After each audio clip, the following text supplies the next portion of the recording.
Next question. Mike, you'll start this one. According to data on the State Department of Education website, the latest school year for which assessment results of the CRCT are posted is 2010-2011. In that data, it shows 15,385 fourth graders who failed the reading test. First, do you agree that a reading deficiency is a major contributing factor to a child dropping out of school? And secondly, do you think we should be placing more emphasis on mastering reading skills in the lower grades and less time on writing skills and social studies? And we'll start with Mike. Reading is absolutely the critical skill that all of our young people have to have. We've got to teach them to read so that they can read to learn.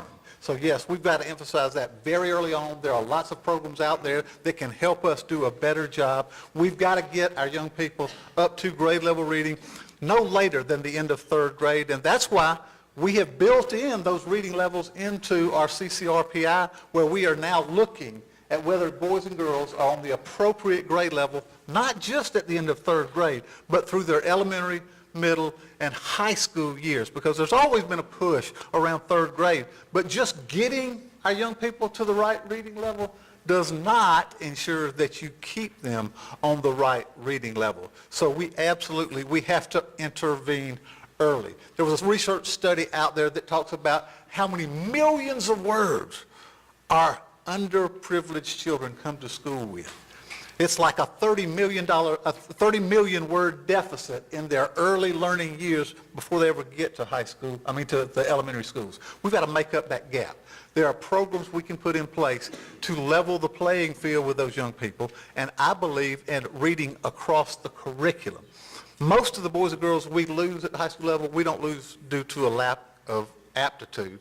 We lose them because they're bored out of their gourds. We've got to tie it all together. Yes, reading is vitally important. Yes, we've got to tie it together to make sure that our young people have that skill for all the content areas. Thank you. Again, literacy is something I've been a strong champion of. It's one of the things that I know growing up in a military family. When I had to travel from East Coast to West Coast, one of the things my mother did is she made sure that I had books in my house. And I shared with a group last night. I still have my entire collection of Dr. Seuss books that she raised me up with. And so it is important, because when people do move around or either just have a basics of that, you have that foundation, because that foundation opens opportunity, not just in reading itself, but in math and science, social studies, in business. To begin business, wants to have individuals who can read the manuals that they expect, to be operational. And so, yes, we must make the commitment, at that young age. And especially in that K-3 area, that's where we really have to do the focus with. But we have to have the flexibility to, allow or give our teachers the flexibility to take the kids where they're at. When you look at standards, we should not be worried so much on grade, but, are our kids obtaining the level of competency they need? Because what we find out is that in some kids where I live, we have a large population, of Hispanic that, they have no English whatsoever. They have no skills. And to say that they have to follow the same standards that we expect everyone to function at and be tested at is unrealistic.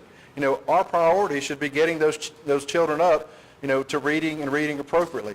And one of the things we can do, as we talked about, I think social studies was mentioned, when we have reading, guess what we read about? We read about American history. We incorporate that across the board. That way nobody is missing out.